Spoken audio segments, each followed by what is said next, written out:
नमस्कार। आज हम शहर में फैले हुए चिकनगुनिया के संदर्भ में जानकारी हासिल करने का प्रयास करेंगे। हमारे साथ है शहर के प्रसिद्ध डॉक्टर गिरधर हेड़ा, जो फैमिली फिजिशियन भी है और एक वरिष्ठ डॉक्टर हैं, जिनसे हम इस संबंध में पूरी जानकारी जानने का प्रयास करेंगे। डॉक्टर साहब नमस्कार। नमस्कार। डॉक्टर साहब, चिकनगुनिया यानी क्या? चिकनगुनिया एक वायरस इन्फेक्शन है जो फीमेल एडीज मॉस्किटो के काटने से होता है। यह मॉस्किटो घुटने के नीचे उतनी ही लेवल तक के फ्लाई कर सकता है, वहीं काटता है और ज़्यादातर दिन के समय में काटता है। इसी मॉस्किटोज के काटने से डेंगू भी होता है एवं उसी समय दूसरे इन्फेक्शन भी हो सकते हैं। इसलिए मॉस्किटो नेट या मास्क हमेशा पहनना चाहिए। डॉक्टर साहब, ये इससे प्रिवेंशन के लिए क्या करना चाहिए? एक तो मच्छर होने नहीं देना, दूसरी बात मॉस्किटो रिपेलेंट वापरना। उसका एक वैक्सीन आया हुआ है, अमेरिका में आया है, भारत के बारे में अभी मालूम नहीं। और ये प्रेग्नेंट लेडीज़ अगर है तो उन्होंने जिस एरिया में चिकनगुनिया फैल रहा है वहाँ जाना अवॉइड करना चाहिए। इसका इतना ही इलाज है। डॉक्टर साहब, यह फैलता कैसे है? मतलब एक दूसरे से फैलता है या सिर्फ मच्छर के काटने से मच्छर फैलता के अगर ये चिकनगुनिया के कीड़े है तो वह मच्छर आपको काटेगा तो आपको चिकनगुनिया होगा, वही मच्छर दूसरे को काटेगा तो उसको भी चिकनगुनिया होगा। आपको चिकनगुनिया है और मच्छर आपको काट रहा है तो आपसे मच्छर में चिकनगुनिया जाने की संभावना काफ़ी रहेगी। प्रेग्नेंट लेडीज़ में चिकनगुनिया का फियर नहीं रहता, ऐसा नहीं है, लेकिन मदर से बच्चे में ट्रांसफ़र जो है वो लास्ट प्रेगनेंसी के लास्ट पीरियड में, डिलीवरी के महीना भर पहले अगर काटे तो हो सकता है, किंतु ब्रेस्ट मिल्क द्वारा ये ट्रांसमिट होता नहीं है। क्या इससे डेंगू भी फैलता है उसी मच्छर से? हाँ जी, मच्छर से ही डेंगू फैलता है, लेकिन उसी मच्छर से होगा यह बोल पाना डिफिकल्ट है। हो सकता है जहाँ एक मच्छर है दूसरा मच्छर डेंगू वाला हो, आपको दोनों भी चीज़ें इकट्ठी हो सकती है। डॉक्टर साहब, इसके सिम्टम्स क्या होते हैं? कैसे समझना चाहिए कि ये चिकनगुनिया है? पहली बात, पेशेंट अकड़ के उल्टा सीधा आड़ा टेढ़ा हाथ इधर उधर मूवमेंट करके लंगड़ते हुए चल के आता है, यह पहला लक्षण है। बुखार रहता है या नहीं भी रहता। बॉडी पेन सीवियर होता है, बहुत तेज दर्द होते रहता है। थकावट बहुत ज़्यादा आते रहती मरीज को। और बाकी बुखार के अलग अलग लक्षण उसमें आ सकते हैं। कई बार बुखार रहता ही नहीं है, भूख कम हो जाती है, उल्टी का सेंसेशन आता है, शरीर पे खुजली आएगी, पाँव में दर्द आएगा, चिड़चिड़ापन पेशेंट में बहुत ज़्यादा आता है। यही इसके प्रोमिनेंट लक्षण है। डॉक्टर साहब, अभी देखने में आया है कि पैरों में सूजन, घुटनों से नीचे और रिस्ट, हाथों की उंगलियों में इसका ज़्यादा प्रभाव है, तो यह क्या है? ऐसा कहते हैं कि चिकनगुनिया का प्रभाव मेनली पेरीफेरी में होता है। पेरीफेरी यानी जो अवयव आपके हार्ट से दूर है, जैसे पाँव, हाथ की उंगलियां, इस टाइप की जगहों पे आपको स्वेलिंग आएगी, पेन आएगा, प्रोमिनेंटली खुजली वहाँ पे ज़्यादा आएगी। डॉक्टर साहब, इसमें तपासनी क्या क्या होती है और कैसे क्या करना चाहिए? देखिए, इसकी तपाशनी जो है, चेकअप जो है, वो बहुत डिफ़िकल्ट है। कई बार चिकनगुनिया रहता है लेकिन चेकअप पे चिकनगुनिया नहीं आता। कई बार चिकनगुनिया नहीं रहता और चिकनगुनिया के सारे लक्षण रहते हैं। ट्रीटमेंट मेनली इसकी सिम्टोमेटिक होती है, इसलिए कई बार हम इन्वेस्टिगेशंस करवाना अवॉइड करते हैं क्योंकि वो महंगी इन्वेस्टिगेशन होती है और बाय द टाइम इन्वेस्टिगेशंस के रिपोर्ट आए पेशेंट ठीक होना शुरू हो जाता है।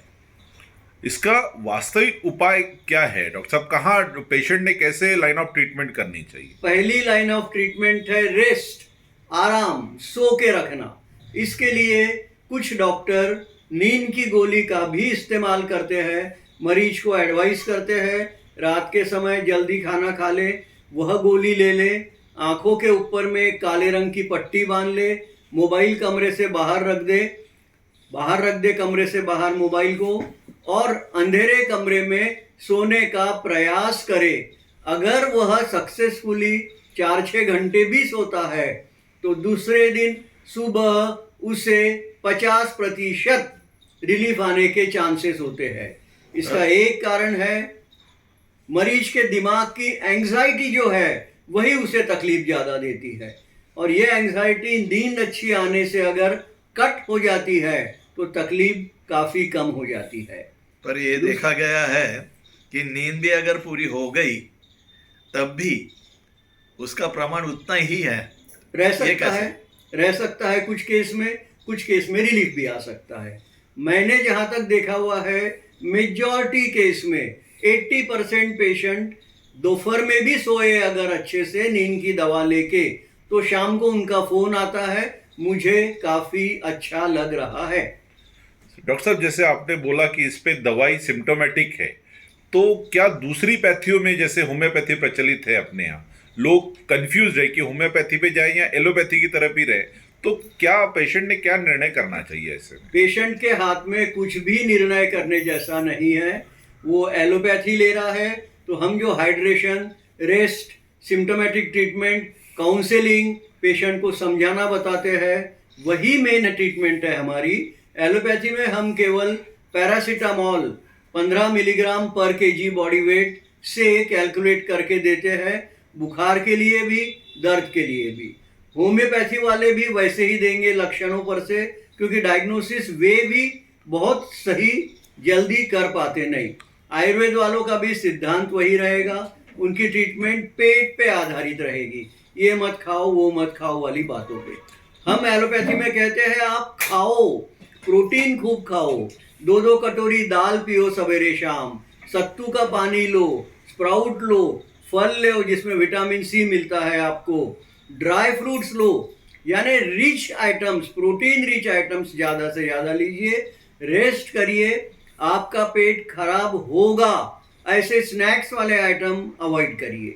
यही ट्रीटमेंट है। डॉक्टर साहब, एक और प्रश्न ऐसा था कि यह सिम्टम्स कितने दिनों तक रहते हैं और यह ट्रीटमेंट कितने दिनों तक चल सकता है? क्योंकि देखने में आया है कि लोग 1-1 महीने तक इससे अभी भी परेशान लगते हैं। कुछ केसेस में chikungunya arthritis, chronic chikungunya arthritis नाम की बीमारी बन जाती है।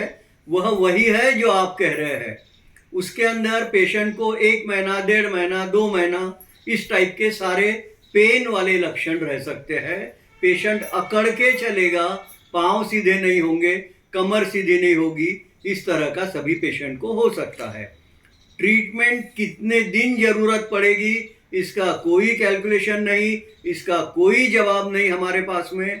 किंतु जो मैंने देखा है, दूसरे दिन पेशेंट रिकवर होना शुरू होता है, लेकिन उसके बाद हम मरीज को कहते हैं आप डे टू डे कितनी रिकवरी हो रही है या डिटोरिएशन हो रहा है, यह हमें बताएं, ताकि अगर रिकवरी है तो हम और आगे कुछ सोचेंगे नहीं, अलग दवा देंगे नहीं, एंटीबायोटिक देंगे नहीं, और ज़रूरी नहीं पड़ा तो जांच भी करवाएंगे नहीं। नॉर्मली 5 दिन के बाद पेशेंट अपने काम पे चला जाता है, मेजॉरिटी ऑफ केसेस में, सभी की कोई गारंटी नहीं। डॉक्टर साहब, एक और प्रश्न ऐसा है कि इसमें कई लोग योग और एक्सरसाइज करने की सलाह देते हैं, तो क्या पेशेंट ने शुरुआती दिनों में ये करना चाहिए? देखिए, बेसिकली आपको दर्द हो रहा है, जॉइंट स्टिफनेस आ रहा है, यानी आपके मसल्स कहीं ना कहीं स्पाज्म में जा रहे हैं, टाइट हो रहे हैं, मसल इंजरी हो रही है, तो जो भी ट्रीटमेंट योग है, फिजियोथेरापी है, रिलैक्सेशन थेरापी है, हॉट कोल्ड स्पंजेस है, जिससे मसल्स आपके फ्री हो सकते, मसल रिलैक्स हो सकते, वह करनी चाहिए। मसाज भी इसमें एक है। बहुत बहुत धन्यवाद डॉक्टर साहब, आपने बहुत उपयुक्त जानकारी हमें दी।